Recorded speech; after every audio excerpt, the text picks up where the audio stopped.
Oh, yeah. Five-star. LSU. I said, they ain't ready for the LSU. No, they ain't ready for the LSU, huh? They ain't ready for the LSU. No, they ain't ready for the LSU. We the best in the league if you looking for talent. LSU going hard, but we beat Alabama, then we going out to Florida. Drown the Gators, everybody getting bucked when we step in the stadium. This the LSU anthem, you know it's a hit. You don't know another rapper two-step like this. See me screaming out the window, yelling purple and gold. I'm an LSU fan, girl, you know how we roll now. Back and back it on up, hey. Back and back it on up, hey. Back and back it on up, hey. Back and back it on up, hey. Way down in the back. You watching? Yep. Oh man, I need to kind of like T-A. We live. I got this like camera right here. What's up, everybody? Man, we kind of got a different setup going here. I'm gonna not have. I need to not look at the screen over there because I'm gonna be like, whatever. Got a new little different setup. Zach and I are here together tonight to recap. I mean, an incredible Zach weekend. A weekend I will never forget, no question about it. Wow, is all I've been thinking. Like I have continually watched highlights and Over the and over final again. play over and over again. We can do it tonight. We can do it later tonight too. If we want to. Yeah. I cannot. I know LSU Gold's episode is out now. Oh, we have to watch I it. gotta go watch it after. We're watching that after this. After the show, we're watching episode Gold. LSU Gold. It's gonna be lit. I already know it is. Don't no spoiler alerts. I don't want to know nothing. But guys, this is why BK came. First year, Zach. First year. Yeah. First year, bro. First year, BK tops Nick Saban. I mean, it's incredible.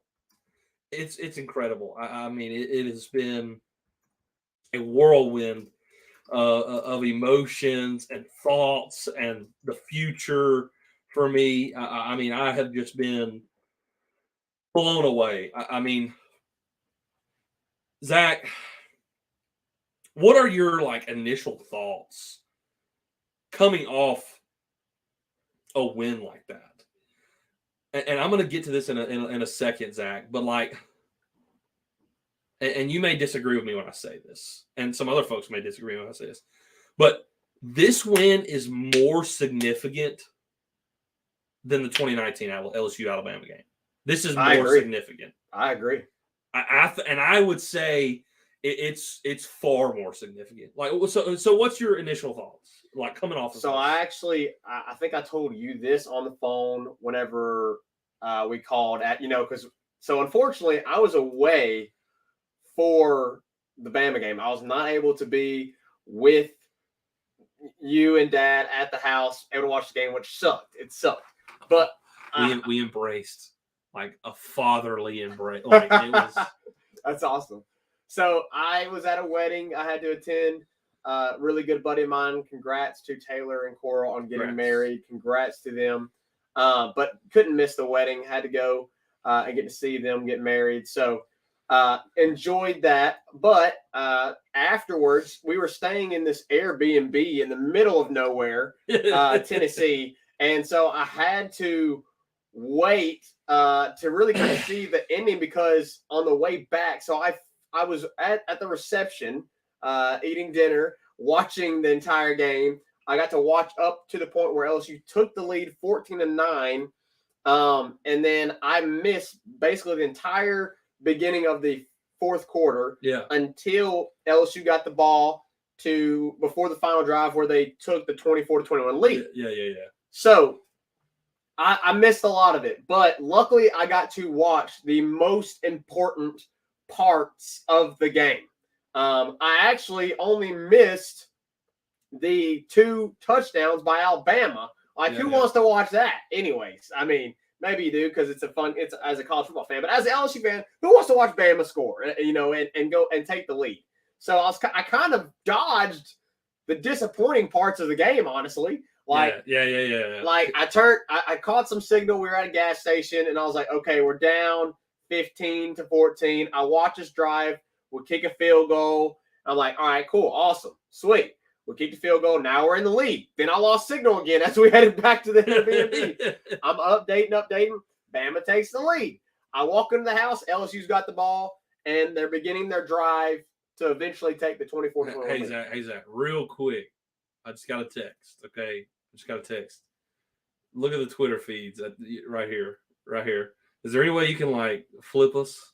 Oh, the Twitter. Yeah, feeds. our names are flipped on the Twitter. Let's figure it out. Let's see if we can figure it out. I like this.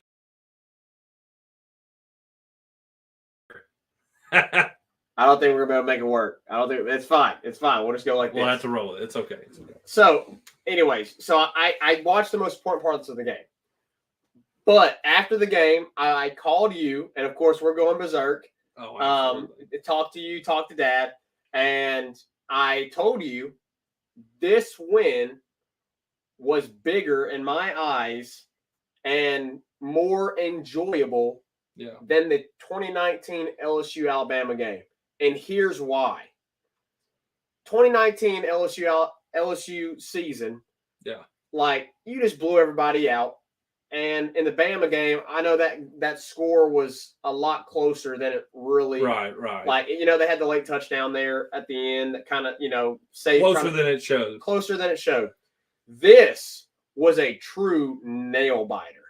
Like, it was like you had to answer every time. Whereas Alabama in 2019, they were the ones having to try and answer LSU.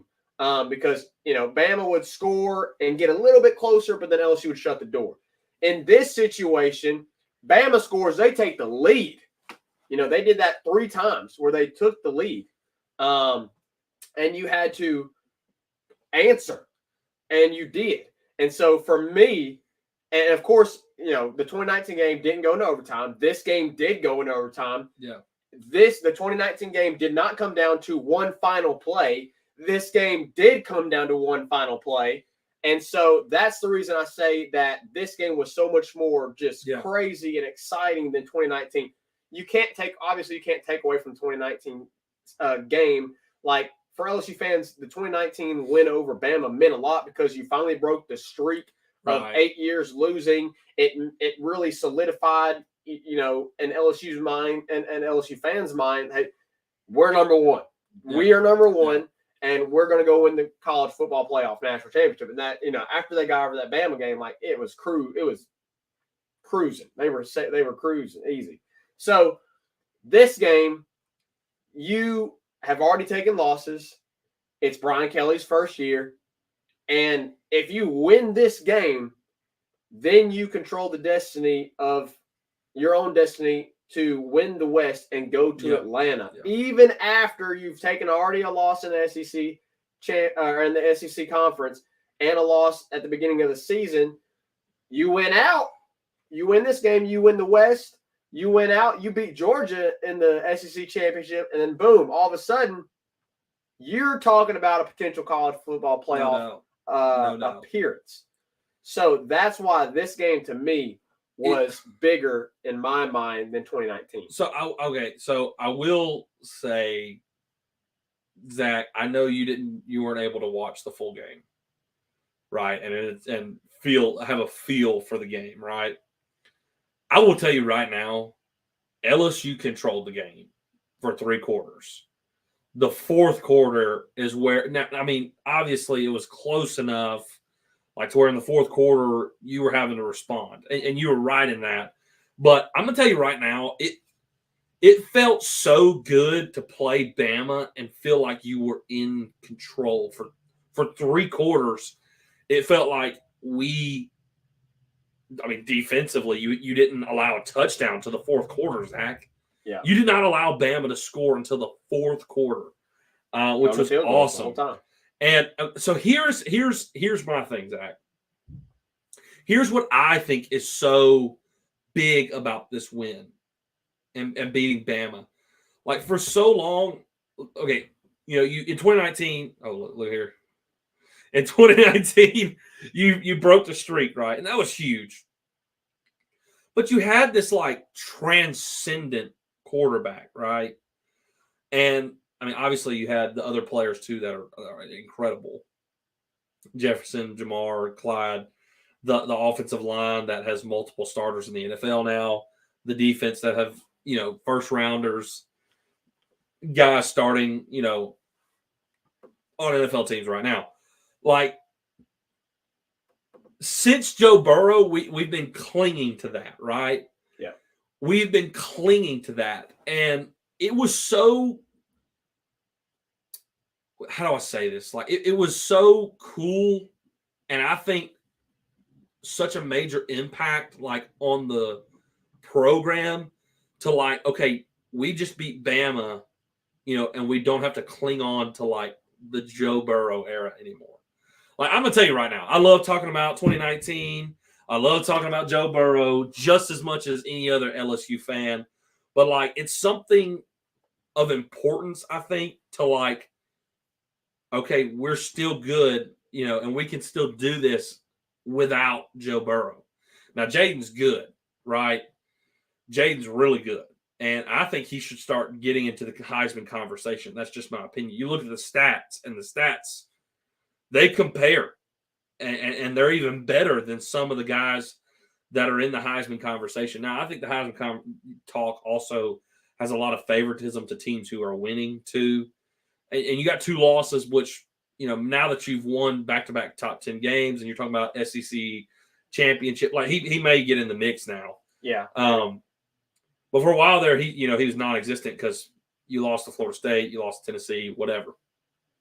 But, like, it's so significant, like, that we controlled this game and for 3 quarters, and it feels like now you can, like, I almost don't want to say this, Zach, but you can move on from 2019. Oh, boy. Like, as a fan base, eventually you have to move forward. Like, you don't want to be Ole Miss fans clinging on to Archie and Eli Manning for their entire fandom. You don't want to be Tennessee fans clinging on to Peyton Manning for their entire fandom. You know what I mean? Like, and it felt like LSU was getting there because the past 2 seasons were just so horrific. They were terrible. And 2019 is what we look to, right? Now, I knew, like, LSU fans, I think, understood, like, we could get a good coach in here. They clean the program up. We'll get back to where we need to. And it's now that it's, like, here and we've done that, it's like you can move forward from the horrible crap that's just happened, and you don't have to, as a fan, continue to cling back to 2019, like, as your only whatever.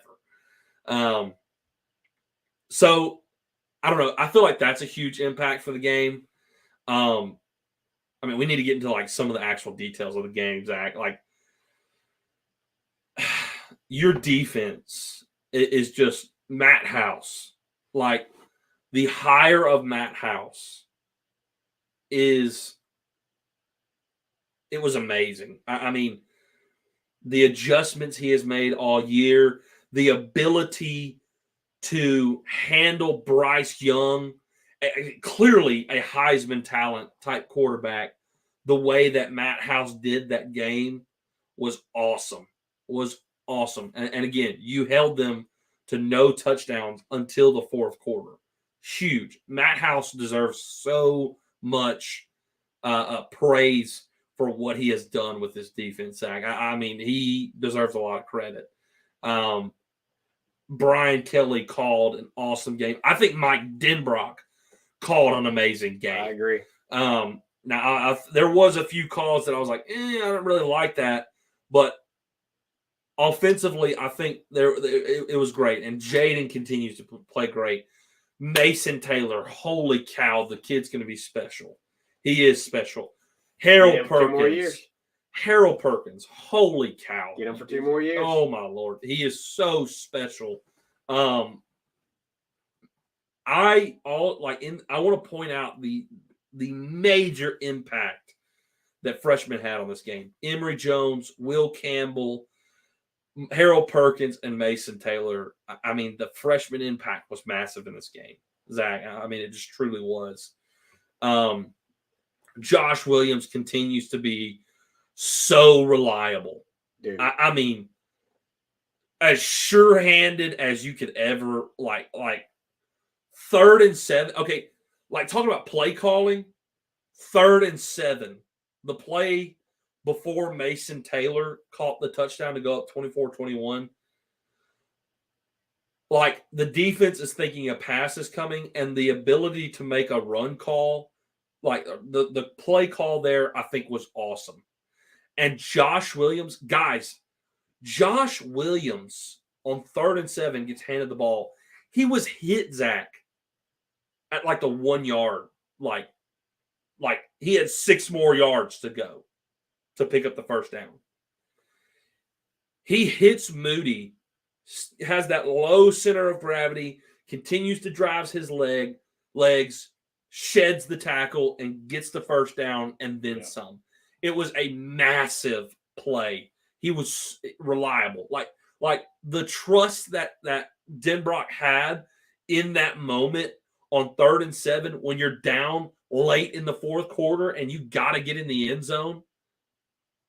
And on 3rd and 7, you have the trust to hand the ball off to him like that. That was massive. And he picked it up. He got you 14. He doubled it. I mean, a huge, like that was awesome. Yes. And then the next play, guys, the catch in the end zone by Mason was an incredible catch. And it was a great pass from Jaden. It really was. I mean, just an awesome pass. And Mason went up and got it. It was contested. I mean, it was between 2 guys. Yep. He goes up, high points the ball, and he comes down with it even after taking a shot from one of the safety. I mean, it was awesome.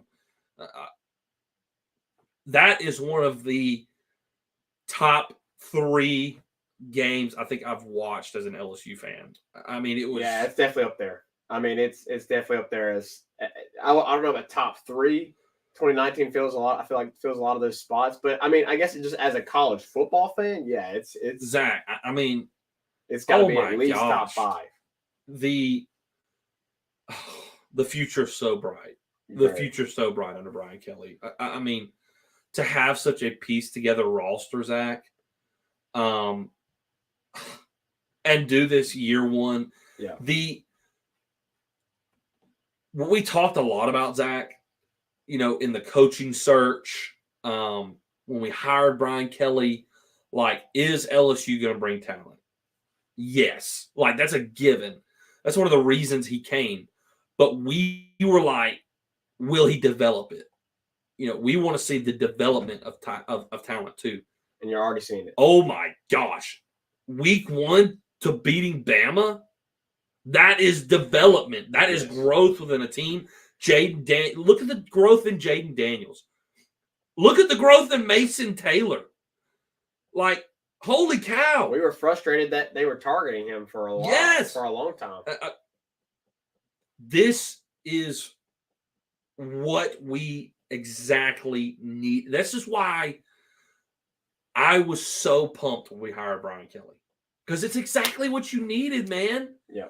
Brian Kelly brings structure, process, like characteristics to instill into young men and a tenacity to stick to the process. And when you pair that with the talent that LSU has, it is so scary. And here we are, Zach. Here we are, year 1 under Brian Kelly. Year freaking 1, he beats Nick Saban. And we're talking SEC championship. We're talking, potential playoff appearance. If you run the table and the cards fall right, like, it's incredible. This is what LSU fans knew. I'm just so pumped coming off this win. It means so much more. This win means so much more than just beating Alabama. It means so much more than just securing the West. It's a foundation builder for the future. This was a program-defining win. It was huge. LSU, like, this is like the third time in a row where you thought you were wondering, okay, we just played our best game, and then you just keep one-upping it. You keep one-upping it. You can probably argue that Ole Miss was your best game outside of this one, but to play the caliber of opponent that you played and win the game makes it feel even greater. And Reagan, I want to talk specifically about a few things, because at this point, there's been so much that has already been talked about ad nauseum. I mean, it's Tuesday, so we're 3 days removed from the incredible win by LSU, and so I want to talk about some of the things that haven't been really talked about a whole lot, and some things that were like minor that we think about that in the game you don't think about, but then when you look back at it, you're like, that was a major play that helped LSU eventually get to the outcome that they did. Yeah. So to start off, the field position at the beginning of the game. Huge. It wasn't until the second half that Alabama had field position, I think, that was better than their 25-yard line. I mean, the first, it was late in the game. It was fourth quarter, I think. Yeah, I think it was the first 3 or 4 drives, they were inside of their 15. I may be dead wrong on that. But at least inside their 20. It was the very least, So, Jay Bramlett, we dogged special teams for a long time, and deservedly so. I mean, they deserved a lot of criticism, but how about the job of the special teams in this game? Yes. Early on, with just pinning Bama back constantly. Congrats to Jay Bramlett for punting very well and pinning Bama back constantly and helping your defense, who we know has struggled with slow starts. I mean, LSU's defense has continually struggled with slow starts in these Power 5 games, and that, I think, kind of reversed that. Yeah. It counteracted that because you were pinning Bama deep so much, and you held them to field goals. And okay, so that's one thing.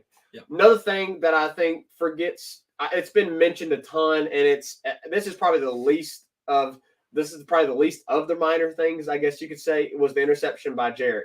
Bama's driving at their first drive, and they're about to score, and you're like, okay, here we go. Like, here's the slow start we were looking for, just like typical LSU this year. And Jarek, with his non-dominant hand, sticks it out in front of the receiver and intercepts it. That's probably my least minor. Credit to Micah Baskerville too for getting pressure. He was spying on the play. Bryce Young came out. He did his job. He was spying. He contained him. Got hands up in his face. Bryce Young's short, dude. You block his vision, and he threw it behind the receiver, and Bernard made a great play. Made a great play. So that's another one. I know that's more of a play that is very well remembered because it's a turnover. So, that one not as much. But here's another minor play that was made that in my opinion, later on in the game, majorly helped LSU. Major Burns gets beat. Yeah. He gets beat by McClendon on a little running back tangle route. Tangle route, we're going to call it. He gets beat. He was supposed to play in and out. He was over the top a little bit, got caught, and even tripped a little bit, and outran the dude and tracked him down and tackled him, and eventually LSU forced Bama to a field goal. You saved 4 points right there. Absolutely. Major Burns. That is something that doesn't really go down in the stat sheet. It was just a tackle. An effort play. It was just an effort play to not give up, and you saved your team 4 points. Yeah. That was major. Here's a couple other things. It's major. The three, well, not really the three. The last one obviously was major, but the decision by Nick Saban both times to go for 2-point conversions when he could have elected to just kick the PAT. Came back to bite him. It came back to bite him because at the end of the game, if you just kick one of those PATs, you're going for the win at the end of the game. Yep. Which Will Reichert ended up making that field goal barely, but he made it. So those were some small things that happened in the game that I think majorly affected the outcome of the game. Yeah. And there's more that I'm sure there's a ton of more that I could harp on. Yeah. But we're already halfway through the show, so I won't. So those are just I can talk about it all day, and we still have like basketball to talk about later on tonight. So it was really, really encouraging to see the effort by Major Burns. It was encouraging to see the special teams make plays. And think about the times that Bama took the ball out on a kickoff or a punt, and LSU just stuffed it. No big returns on kickoff or punt return. Yeah. Michael Clayton fielded every time they punted. No problems fielding the punt. Just a phenomenal job by LSU special teams, by the LSU defense in the minor, even in the minor details. Yeah. That led LSU to the victory. Look, there's a few things I want to point out too. Okay, so Jaden was sacked 6 times. Yeah. But it never felt like dude was being pressured, like constantly. Here's why. You look at the stats and you're like, holy crap, he was sacked 6 times. And you're like, they were after him all night. Well, number one, there were times where some of the sacks were just like insignificant, like weren't that big of a deal. Like there was a few sacks during the punt fest, in the first quarter, where it was defense against defense. And we were getting stops, they were getting stops. So it just kind of felt insignificant. And also, there was times when we got a sack and then we turned around and made a great play. Like Jaden gets sacked by Will Anderson. Will Campbell whiffs, just completely whiffs. Will Anderson made a great play. And in my mind, I'm not that upset because I'm like, okay, this is probably the best player in college football right now. And Will Campbell's a true freshman. He's going to get beat a few times. It's just going to happen tonight. Next play, he makes a great block on Will Anderson. The blitz comes from the other side with the linebacker, and they wheel route to John Emery, and he goes for 6. The sack meant nothing because the next play he scored a touchdown. Yeah. And here's this. He was only hurried twice. There were 6 sacks. There's only 2 hurries, maybe even 1. So when they did get pressure, they got home. On the flip, it felt like Bryce Young was constantly being pressured, but we only had 2 sacks. Here's the difference. We had 10 quarterback hurries. Oh, you had 21 quarterback hurries, pressures. It was sacks. All that included 21 times. LSU constantly coming after him. Constantly coming after him. Yeah. So, look, the 6 sacks is a lot, but at the same time, the freshmen, the ability to brush off some of those sacks and then come right back and put a great block on one of the best players in college football and we score a touchdown or whatever it may be is incredible. Yeah. Incredible. That's one thing. Another thing. So many freaking years, Zach, we were the losers. And I told you this tonight. We were the losers saying, oh, look at this call. This fumble call was missed, right? This tipped pass was missed. This hold on Harold Perkins was missed. We for so long were those fans. We were the losers. We're the ones saying, look, Patrick Peterson's in bounds. Look, they were held on Jalen Hurts' touchdown run. Look at this. Look at that. That's what freaking losers do. Losers find an excuse to say, oh, look, somebody else didn't do their job. Rather than saying we didn't execute good enough to the point where the officials didn't matter. That's a good point. if you execute as a football team well enough, the officials will not affect the outcome of the game. You had 3 major calls, and I just pointed them out, Zach. I just pointed them out. The tip pass, the fumble with the whole possession, whatever, the and the hold that Bryce Young scored a touch that was the play where he scrambled around and the secondary kind of collapsed in because they thought he was going to scramble, and he threw for a touchdown. So, like, all 3 of those plays, you overcome because you executed. Yeah. And we're not talking about that. We're not the ones talking about that. You know who is talking about it, though? Bama fans. You know why? Because they lost. Yeah. Oh, here's the block in the back, which everybody is like, everybody's pointing to the still frame picture, the freeze frame picture, the very split second that Mason Taylor has his hands on the Bama's back. Bro, the dude engages him legally, like clearly in front of him. And the defender turns. Like the defender is turning back. Like Mason Taylor blocked him, out of the lane that Jaden was coming in. And the defender is turning to go back to Jaden. Is there a little push? Maybe a little bit. But as soon as the dude turns, there may be a slight push. And then he's clearly got his hands off. And the dude doesn't even fall where he pushes. Guess where he falls, Zach? Towards Jaden. He fell towards Jaden.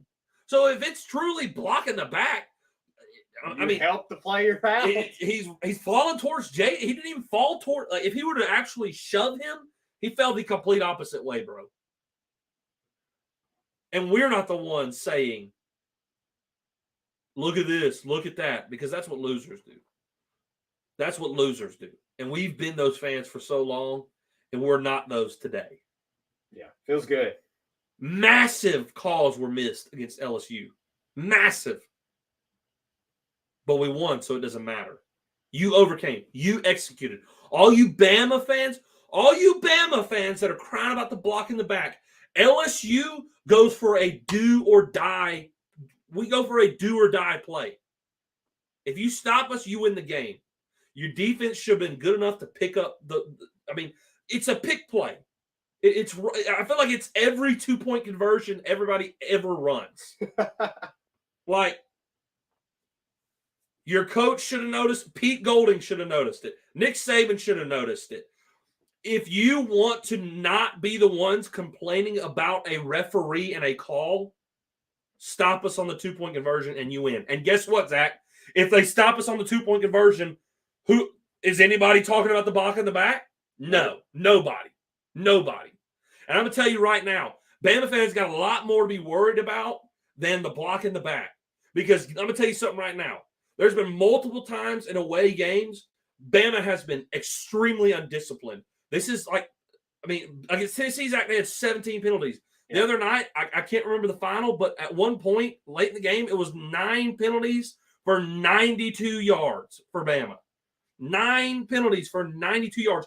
And here is the biggest part, Zach. Are you looking it up? I'm looking it up. Here's the biggest part. They were penalized. That's where it ended. 9 for 92. 9 for 92. So, and they could have been penalized again. On the opening, we're going for 2. Right? They're running out there. They're going for 2. Bama's got 12 guys on the field. Both coaches call a timeout. I honestly don't know who officially got the timeout because both coaches were calling for a timeout. They call a timeout. So Bama has plenty of time to get their defense together, their plan together, who's going to be out on the field. Yet, coming out of a timeout, Bama still had 12 men on the field. They had to run off, Zach. Yep. They had to hustle off the field. You were not prepared for the moment. Nope. You were not prepared for the moment. So quit crying about the missed call. I would be more concerned with the fact that you are undisciplined. You shoot yourself in the foot. And in the biggest moment of the game, coming off a timeout, You couldn't have the correct you didn't have the correct personnel out there. Yeah. You had to run a guy off the field. You're talking about the wrong things. Why? Because you're a loser. Because that's what losers do. That's true. So stop pointing to the freaking officials and look in the mirror and realize that this is the most undisciplined Alabama team I think Nick Saban's ever had. Ever. Yeah. You got to look in the mirror. And here's the other thing, Reagan. LSU, LSU still has more to complain about, but we're not because we won. But LSU More still has missed calls. more to complain about Oh my on the gosh. rest because of missed calls. The fumble. The fumble was atrocious. It was bad. It was a bad call. Missed call. The ball comes up to bro. How does he not got possession? It literally comes to him. And I will side with them on the tip pass. But it was hard to see. When a ball is tipped, pass interference is not in the cards. It's supposed to be picked up. Yep. The ball was tipped. It was tipped. Now, it was hard to see. I get it. You can see the dude's finger flick back. But you can definitely see contact. So, but we're not here to argue play. We're not here to argue calls. Yeah. We won. We overcame it, like you said. And LSU ends up victorious. We probably need to take a break. We've talked a lot of LSU. I will also say that loved the performance by Josh Williams. I know you already talked about it. I have to reiterate it. Love the performance by Jaden Daniels, of course. Harold Perkins, B.J. Ojolari had a great game. The linebackers played well. I mean, everybody, this was a complete team effort. Obviously you had individual guys that, like Jaden, like Josh, like Mason Taylor, like Harold Perkins, Jarrett, that made plays that won you the game. But it truly was a complete team effort. And what you love about that is that this team is bought in. This team is completely bought in. Could you say that week one? Probably not. There was a lot of I wish we could have that back. I wish we could too, but we can't. It's over. There was a lot of, I think, things that had to be worked out with players, attitudes towards the game, towards being on the team. So, but what we have to take from this is this was a complete team effort. Awesome. Everyone is bought in now. Everyone is bought in now, and I'm excited to get to Friday. We're going to, of course, talk Arkansas. I believe we'll probably have someone come on and discuss Arkansas as well. We got so many Arkansas connections. Absolutely. So we're going to have to bring somebody on. But because of that, I'm not really concerned about Saturday. I think part of me is still concerned because of the mentality that we've had to deal with in the past with past coaching staffs and past teams. But I just feel like this team's going to be ready. I do. Yeah. And I heard tonight on Blake's show, I didn't know this, but found out KJ Jefferson might not go. Gives you even more confidence. Wow. Yeah. That's massive. Yeah, massive. So, but we're going to have to take a break, and we will, of course, get into first, what does this mean for LSU in the SEC West in the SEC, going to the SEC Championship? I know a lot of people heard about it. Give our thoughts. We got to give a starting five prediction. Yes. We're going to have to discuss college football playoff rankings, what we think about that. And then we will get into, at the end of the show, basketball. Because guess what, guys? I know tomorrow night is crazy. I know we just beat Bama in football, but LSU basketball starts tomorrow night. And LSU women's basketball looked insane last night. So we Angel will Reese is the truth, she bro. She a baller. We will get to that next here in the Tigers Avenue. 5-Star Hero, your intro and outro music for the Tigers Avenue show. They ain't ready for that LSU. Go check out all his other music on all the major platforms. Don't forget to follow him on Instagram at Saints Anthem and at Twitter at One Nation Doty. Don't forget to check out his Facebook page for all his Saints and LSU merchandise. Can't get any better than Sarah Klein Stevens, attorney at law. Her firm focuses on the needs of the elderly and maintaining their dignity throughout the process. Here for you, here for your family. Sarah Klein Stevens, attorney at law. Oh my goodness. We're back. It's a great time to be a Tigers. Draco Hey. Shirley gives us some stars. Leave some comments real quick, Reagan. Sorry to cut you off. Appreciate it. No, you're good. You're Appreciate that, Draco. Give us some stars on Facebook. The players and coaches have gelled and learned each other. I agree. Is that how you spell jailed? Is that how you spell jailed? I don't know if that's how you spell jailed. I'm not sure. I could be wrong. That looks like gelled. I think it's a calf injury for KJ. I heard about it Sunday. Yeah, I mean, that'd be huge if KJ misses the game. Angel almost outscored the other team by herself. Yeah, dude, she had 31. She had 31.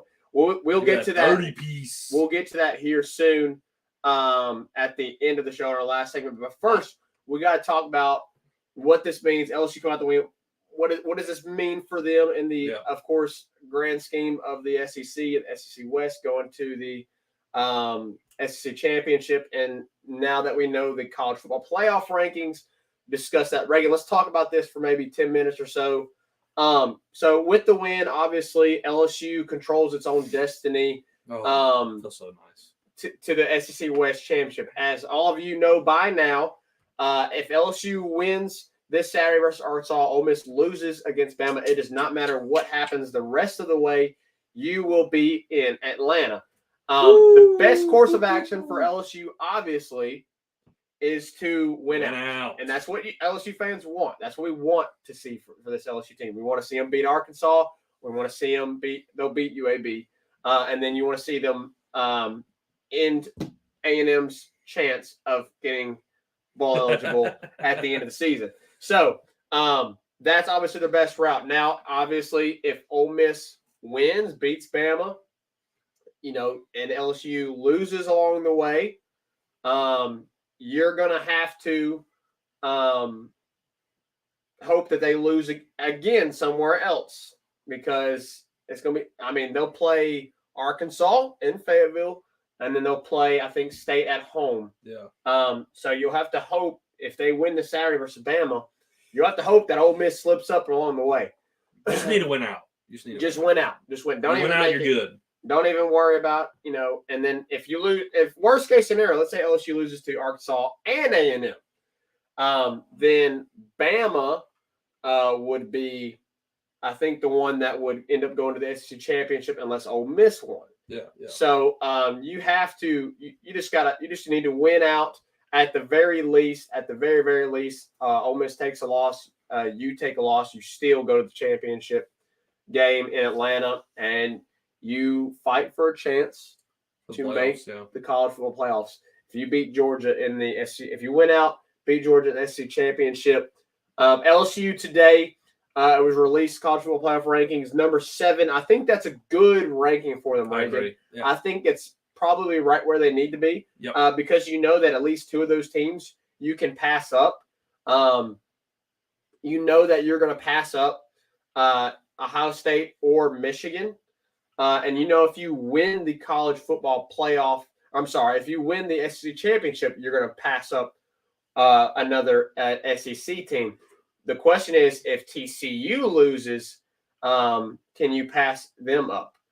Which you will. If your TCU loses, you pass up. Clemson losing, I think, ultimately takes out the ACC. Yeah. I think ultimately this is going to come down to, if LSU wins out, I think, and TCU loses, I think you're going to look at the Pac-12 champion, the Big Ten champion, the SEC champion.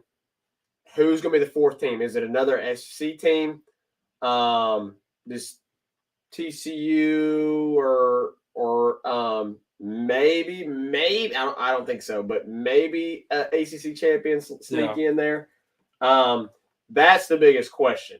I for sure think the Pac-12 champion is in there, especially if they only have 1 loss. If it's USC or Oregon, I definitely think they're in there. I definitely think the Big Ten champion between Ohio State and Michigan is going to be in there. What would be crazy is if, Ohio State or Michigan, obviously they're going to play each other, but if Illinois beats one of them, that'd be some chaos that happens.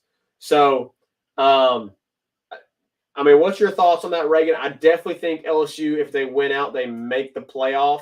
I think it gets a little fuzzy if TCU stays undefeated, because then you would have to worry about the Pac-12 champion being there, the Big Ten champion being in there, the Big 12 champion being in there. Which do they even play? I don't even know if the Big 12. Do the Big 12 plays? Do they play a champion? Yeah, they do. Yeah. Okay. So the Big 12 champion TCU being in there, and then you would have to fight one loss Georgia, one loss Tennessee, and you being the SEC champion, which I think you would win that battle. Well, look, you if LSU wins out, they're in, because that means you went through number 1 Georgia. Yeah, that means you beat number 7 Ole Miss, you beat 6 Bama, number 6 Bama, and you beat the top team in the country. You have 3 top 10 wins. The committee understands, like, okay, it's a different team. Like, it's a completely different team. You're in. And you would be the very first 2-loss college football playoff contender. Yeah. If LSU wins out, here's my playoff prediction. This is if LSU wins out. Georgia, and this is in no particular order. Well, I guess I can put it in a particular order. If LSU wins out, it's going to be Georgia, or excuse me, Ohio State 1. I would say. So you think Ohio State's beating Michigan? Yes. One of those two. One of those two. Because I think Big Ten champion is probably going to be number 1. You're number 1. Okay. Which, Big Ten champion. they'll be like number 1 by default. Default. Like, because Georgia got beat by an SEC team, which is something that Ohio State and Michigan can't speak to. Anyways, Big Ten champion is number 1. I think TCU or Georgia would be 3. Like, I mean, it don't matter. They would play each other, regardless. Yeah. If TCU wins out, and then LSU's gonna be 4. It'd probably be like TCU 2, Georgia 3. I would imagine an undefeated TCU would hop a Georgia team that just lost. Yeah, I mean, unless because you beat Georgia, they put you ahead of Georgia at 3, and Georgia at 4. Yeah. I just don't. Which I would love. Are you telling me we get to play TCU in a semifinal? To go to the sign me up. Yeah. Sign me up. Or Oregon or USC. So I think 2-loss SEC champion LSU with a game 1 loss by 1 point, right, gets in before 1-loss Pac-12 champion. That's just my opinion. I think the committee, like, very clearly, like, if LSU wins out, they're in. I think we need to root against TCU. And TCU has a really, really tough test this weekend versus Texas, at Texas. I mean, well, I'm telling you TCU's in. You think TCU is going to win out? I mean, I don't know. Is it at Texas? It's at Texas. I mean, I think they very well could lose that, because they've been in multiple games. They've been behind. Way too much, which I guess LSU has too. But they could very well lose that. I mean, if they win out, though, TCU's in. Like undefeated Big 12 champ is in. And I think that would leave out the Pac-12, because the Pac-12, I think, is the weakest conference of all 5, like, in the history of the conferences. I would say currently the ACC is the weakest. And I think the ACC is going to be left out because of Clemson's loss. So I don't know. If TCU loses, you want TCU to lose, right? Because then you're probably looking at Oregon being in, and LSU definitely being, like, no question LSU's in, if they win the SEC championship. I think they're in either way if we win out. But you got to win out. And you have to win out. I want to talk about that real quick. Like, guys, if we win the rest of our games and go to the SEC championship and lose, like, you can't be sad. You're like, you'll be obviously upset. you want to go to the playoffs. Like, that's the point. Like, that's my whole thing, right, Zach? Like, yeah, you compete for championships. But man, it's crazy. We're even talking about. Who gives a crap about a bowl game? You want to win championships. Yeah, and I stand by that. But, like, I'm also willing to be like, okay, it's year 1. like the fact that we're where we're at year one, I'm good with it. Like if we go to a Sugar Bowl, and play you're going to be excited about that. You're excited about that, and yeah. New Year's Six. So New Year's Six Bowl, you're excited about that as year one. Like that is a massive accomplishment for Brian Kelly year one. But you want to compete for a playoff, so I mean, you got to win out. If you want to be in the playoffs, you cannot lose another game. Yeah, you cannot lose another game. It's just plain and simple. So yeah, I think that's kind of my thoughts on it. If TCU loses this Saturday against Texas, like they play Baylor the next weekend. Yeah, we're Baylor. We're primed to get in, which Baylor's not as good as they were last year. But if TCU loses this Saturday and we make our way to the SEC championship, like we are set up to if we win that game, if we beat Georgia in the SEC championship, you're looking towards LSU being in. So, and look, people may write LSU off against Georgia. At this point, I'm not. I'm not saying we're beating Georgia, and I wouldn't even pick LSU to beat Georgia. Me neither. But at this point, like you got to play the game. Yep. So, and people didn't think LSU beat Alabama. I mean, they were a almost 2-touchdown underdog at home, and they won. Yeah, absolutely. So, and you're not the same team that played Tennessee. The fact that we're talking about this, like it's wild. I'm good. Like I'm completely satisfied because the future's so bright. If you lose to Georgia in the SEC championship and then you win a New Year's Six Bowl and you're 10-3, yeah, on your first year when you had to rebuild, I mean it's just wild. Yeah, absolutely wild. But let's change gears here, Reagan. We're approaching at the hour. Basketball is here, bro. Basketball is here. We're gonna get to finally see what this Matt McMahon team is made of for these LSU Tigers. But first, before we get to that, Reagan, we got to talk about our Lady Tigers. Preseason number 16 in the country. Listen, I Bellar mine. I mean, quality opponent. You got opponent. Obviously, isn't. No, I mean, like you got to talk about the quality of the opponent. Like you kind of expected it. Yeah, but like it was a massive blow. But the way you did it, was impressive. So real quick, look at the box score.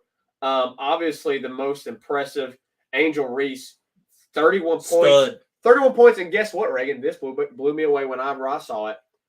No 3-pointers. Yeah. Not even attempted. Bro, she's a dog in the paint. She's a dog. I don't know if you got. I don't know if you watched any of it. I got to watch like barely a little bit. I was in a business meeting last night, unfortunately. Yeah. So, did you watch it? You actually watched it? I watched the the first half. I mean, the second half wasn't. Yeah, wasn't worth watching. The first half out there. The first half, you had who you wanted in. Yeah. Angel Reese sticks out. The 5-star transfer from Ohio State. Poole. I'm drawing a blank on her first name. It's Poole. That's her last name. Poole. Kateri. Okay. Kateri Poole. She had 14 off the bench. Yeah. She can hit the 3. Okay. Alexis Morris is back with a vengeance. She looks good. She really good. Threes. Yeah. She looks good. Like the team looks very complete. Like the starters are going to be very solid. The players coming off the bench are very solid. Like it is prime. LSU is primed to have a great season. I do not see how LSU. I think the women's basketball team finishes within the top 10, like top 10 teams in the country, and they're going to make a run in the NCAA tournament without question. I mean, the dominance and the ability and the talent is all there, paired with Kim Mulkey, who is the difference maker. Zach, she's got like 15 coaches on the sideline with her. Yeah, bro. Like, they took up more of the bench than the players did. I know, it's crazy. She's got a support staff like nobody's business. So, like, yeah, I think they're going to be dominant all year long. Angel Reese is real deal. That girl. And the famous one, Flo J. Johnson, She looked pretty good too. Yeah, she had 14 points as a starter. did. She did have a 3-pointer. You also had now some of these girls. I'm just gonna have to like get to know. I mean, I knew about Flage. Yeah, I mean, you got like transfers. Like I knew about Reese, Alexis. I know about Reese, but Carson I didn't know about. I don't even know where she came from. Carson's the one I think that came from Mizzou. Jasmine Carson. She is a senior. She is a senior transfer. She came from Mizzou. She had. I just clicked off of it. She had 17 on the night. Yeah. So she had a great game. And then the other starter, LaDazia Williams, she had 8. One of your bigs. So, I mean, really encouraging from the jump. Obviously, the quality opponent was not very impressive. But they look good. You also had Samaya Smith off the bench that had 12 points, a freshman out of Texas. So this team, they look really good. They've got some depth there. I understand it's game 1 versus a really, really just terrible inferior opponent. Inferior opponent, to be honest, blatantly honest. But I'm excited to get to watch the women's basketball because I think they have a higher ceiling, obviously, than the men's basketball team does. They can go a long way. I mean, this could be a Final Four. Look, I made a hot take a while back that women's basketball would bring the next national championship home. Bro, there's a lot of competition. There's a lot of competition. Like LSU is in some great times and baseball. Football may make a run at it this year. Baseball may make a run at it this year. So if I want my hot take to be right, I need Kim Mulkey to make a run this year. Like I need him to do it this year because I get nervous on it. That was before Jay Johnson brought everybody in from the transfer pool. If Kim Mulkey doesn't get the first championship and somebody else does, I'll be just as happy. Yeah. And I will say, okay, I was wrong.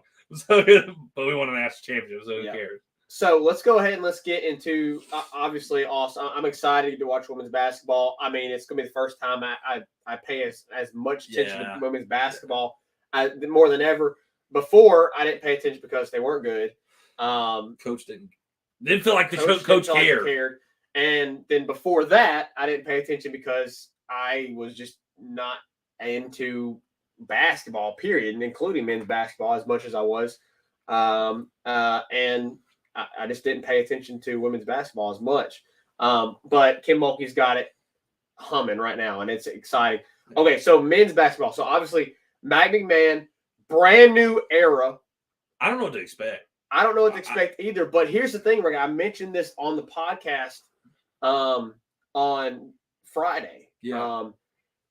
They are going to be a veteran team.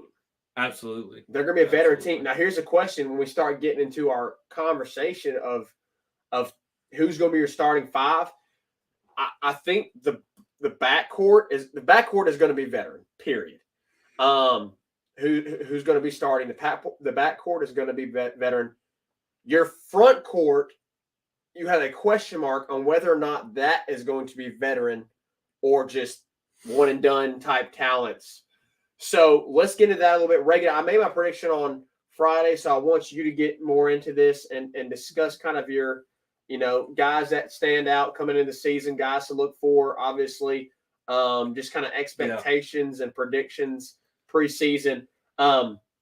So my starting 5, I think it's going to be when you look at the front court, because that's really where you're going to argue who's going to be the start.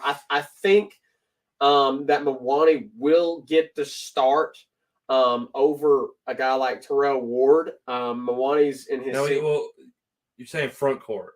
Are you talking about the interior, like the bigger guys? The big guys. That's back court. Sorry, front court are your guards. No. Yes. Front court is your bigs. Back court is your guards. No. Yes. Back court is your guards, Reagan. Come on now. Do you not know basketball? I played basketball. I may be drawing a blank. Back court is your guards. You're right. Okay. Back court. Yes. Okay. Your bigs are your front court. Yes. Yes. You're right. My bad. Okay. So I think Mawani edges barely Terrell Ward out for that position. I think Jalen Reed beats out a guy like Kendall Coleman for the 5 spot. Because you can 5. Yeah, Jalen Reed at the 5. You could go. Kendall Coleman, Mawani in the front court, and with experience, or you could go, I think, with some young talent like Jalen Reed and Tyrell Ward over there. Now, the 3 is going to be obviously KJ Williams, I think. The 3, Zach? I'm sorry. I'm getting mixed up. Mawani as the 3, KJ as the 4, Jalen Reed as the 5. Okay, there we go. Okay. Now, I was getting mixed up. Sorry. Good. You're good. Now your backcourt's obviously going to be Juice, Justice Hill, and Ace. Yeah, fully Wolf. agree there. So that's going to be your backcourt. So Reagan, who's going to be your starting 5? I know I argued, and sorry I got that confused. Mawani. No, I think Mawani will ultimately be the 3 with KJ at the 4, Jalen Reed at the 5. Does a guy like Terrell Ward, Kendall Coleman, other guys that you can mention that get into that mix, that argument? Yeah. So I agree with your backcourt with Ace and Juice. I think that's obviously your backcourt. I think it could be like one of the best backcourts. Could be.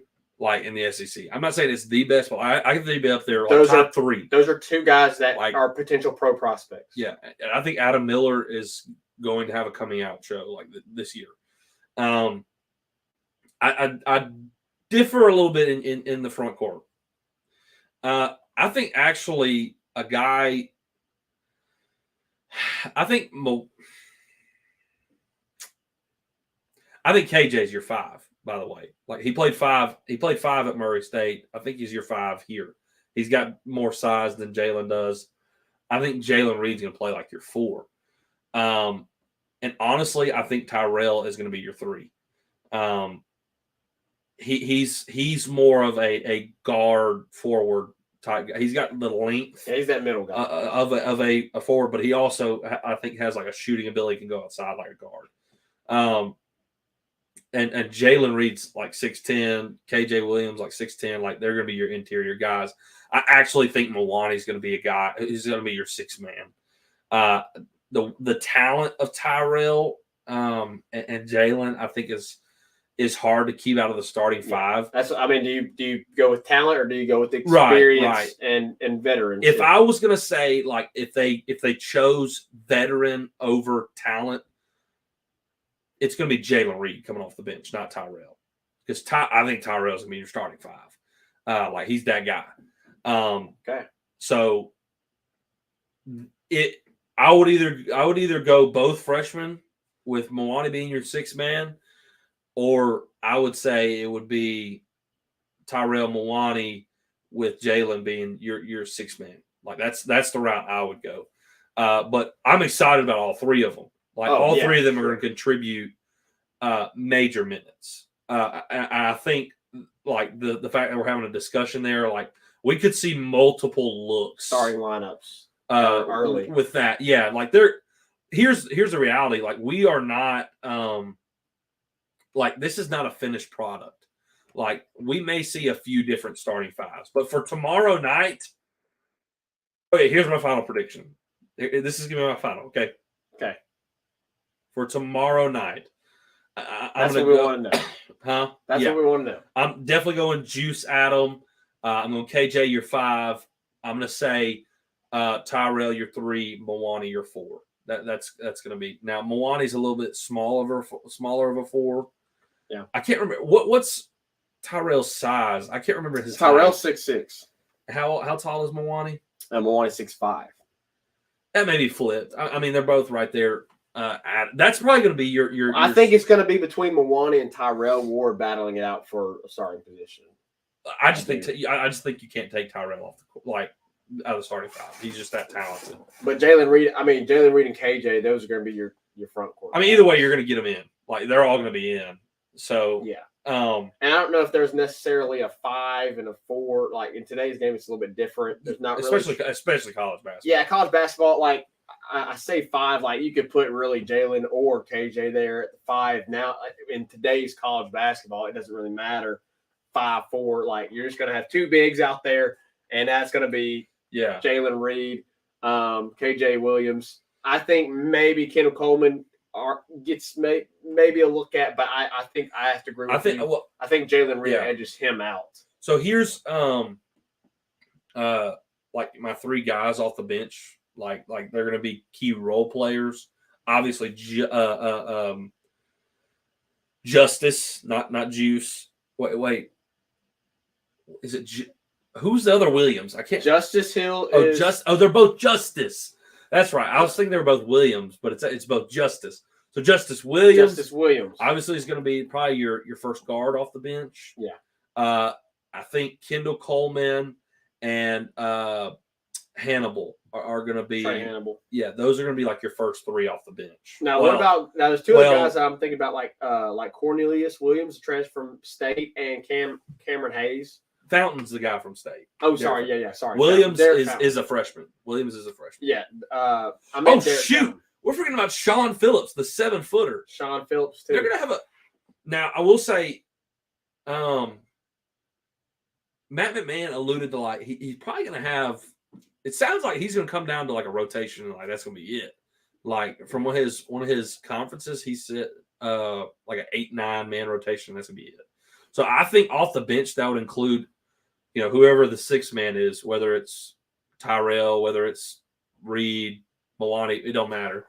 Like, that's one of those guys who be sixth man. And then it's going to be Justice Williams, Hannibal, Coleman, Sean Phillips, probably. Like, those are probably the guys coming off the bench. So maybe you got a 10-man rotation. You're going to have, you have the potential to have. Cam Hayes, though. Golly. And did you mention Hannibal, too? Yeah, I mentioned Hannibal. And Derek Fountain? I don't know if Fountain plays that big of a role. I think he's like, and I believe this is right. Ryan says 8-man rotation, really. Yeah, probably. I think you could bump that up to 10. I'm very interested to see. That's why, like genuinely, Zach, I'm not sure what to expect. I don't know what to expect either. I mean, I kind of have an idea on the starting five, and that's really about it. Yeah. I think ultimately for my starting five, probably very similar. I think Jalen Reed, Milani, KJ, Juice, and Adams. So I think we're the same on that. Yeah. Or do you think Tyrell gets to start over? I think Tyrell's on the starting five. I think it's between Milani and Jalen. So I think you're thinking size wise, like you're throwing Jalen in. Yeah. But like I think Tyrell's too hard to keep up. So you think Tyrell, Milani, yeah, KJ, Juice, and Adam, and then Jalen coming off the bench. Okay. I could go the other way. Like I would not be surprised one bit if Jalen Reed's out there. Yeah, I mean, either way, I think it's going to be interesting either way to see who they rotate. They're playing Kansas City. Gotta be honest, it's guys. An inferior opponent. It's an inferior opponent. They've already played a game. Not much of a They're 0-1. They lost to Lincoln, Missouri. Okay. So yeah, expect LSU to very much dominate this game. Look, the Zach, until conference play, you're only like I don't know, right? Power 5 opponent is Wake Forest. They have Wake Forest, Arkansas State. Oh, come on, Zach. Arkansas State. Come on now. I live in right outside of Jonesboro, bro. I've watched some A-State basketball. We're not losing that A-State. You also play some teams like Winthrop and East Tennessee State, who are those will be some better. They're nobody to snub over. But look, your non-conferences, your non-conference, you very well could be undefeated going into conference play. Yeah. But with a new coach, new team, whatever, you got to gel everything together. And it's not a finished product too. So we'll see tomorrow night. Expectation-wise, Zach, I have no expectation. Because we don't know what's coming down the pipe. I'm honestly with the violation. I'm honestly really excited about it because I'm like, let's find out what it's made of. Like, what is this going to be? What is Matt Mann going to like? I haven't watched enough Murray State basketball to know. Like, I think he's put together a very talented team considering like everybody left except for 3. Yeah. So I think he's done a decent job putting it together. I love his core values. The dude was, got the job for a reason. Scott Woodward isn't an idiot. I think we've learned that. So I mean, let's look at the hires he's made. Jay Johnson, Kim Mulkey, Brian Kelly. Okay, I'm good. Like, whatever he said to do, like, with this hire, I'm fine with. So I trust Scott Woodward that he hired the right guy. It seems like he hired a guy that people love, that players love. I can't. Let me not say that. I almost said boot up. That era is boot dead. up, baby. That era is dead. No, but look, we're gonna be pulling for them. I have no expectation though. I'm not gonna let whatever. I'm not expecting us to win the SEC or anything. Yeah, but I think they can make some noise for sure. Oh, they were picked to finish 6th. That's what I was about to say. I think we very well could be like a 4 or 5 team in the SEC. I don't know if you know this though, but I looked at the schedule, Reagan. So far, currently preseason in the month of January, you don't play an unranked opponent. You play every single team you play in the month of January is ranked. Wow, preseason. That's tough. Yeah, it's brutal. That's tough. We're gonna see what they're made of. Let's take a quick break, and then we will be back to close out the show. Make sure you go follow us on Twitter, TikTok, Instagram, and Facebook, all at Tigers Avenue, for daily updates on the show and all things LSU sports. If you're watching on YouTube, make sure to click off and hit that subscribe button at Tigers Avenue. We broadcast all of our shows live on YouTube, Facebook, and Twitter. All right, guys, back to wrap it up. Man, it's Zach. It's a great time to be a Tiger. What a time to be alive. It is a time to be alive.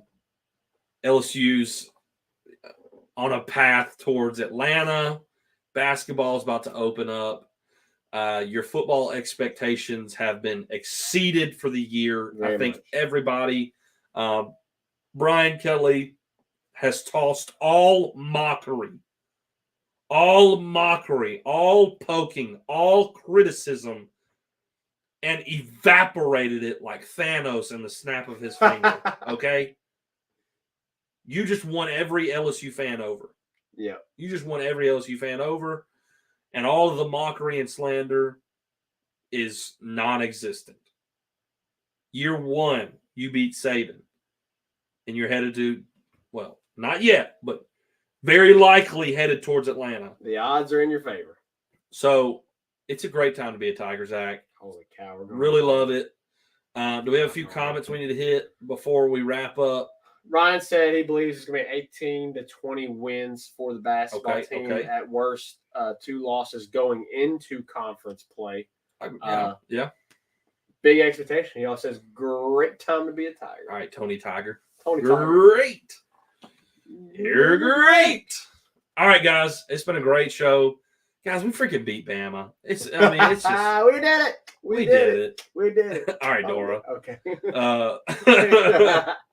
We beat Bama. It's time to go watch LSU go. We're about to go watch LSU go. We're pumped about it. If you're not, I told Zach to get on it. If you're not on LSU Gold, go get on LSU Gold. I literally have it just to watch the episodes, the TV shows. Absolutely. The path, yeah. It's definitely worth it.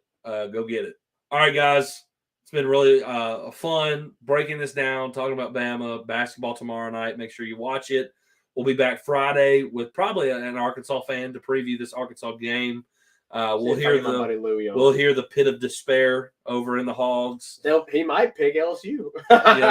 Look, Zach, they're bro. I try to tell my Arkansas friends, like, I get it. Like, Sam Pittman's a really, really likable guy, but he ain't like taking y'all to the top. Oh, man, they're 5-4. I thought they're not taking y'all to the top. And KJ Jefferson, as soon as that man's gone, y'all going to be the same old Arkansas, but y'all look like the same old Arkansas with KJ Jefferson. Okay? Anyways, we'll talk about it Friday night here in the Tigers Avenue. We'll catch you next time. 5-Star Hero, take us out. Peace! Who that 5-star? And the LSU Tigers, LSU Tigers.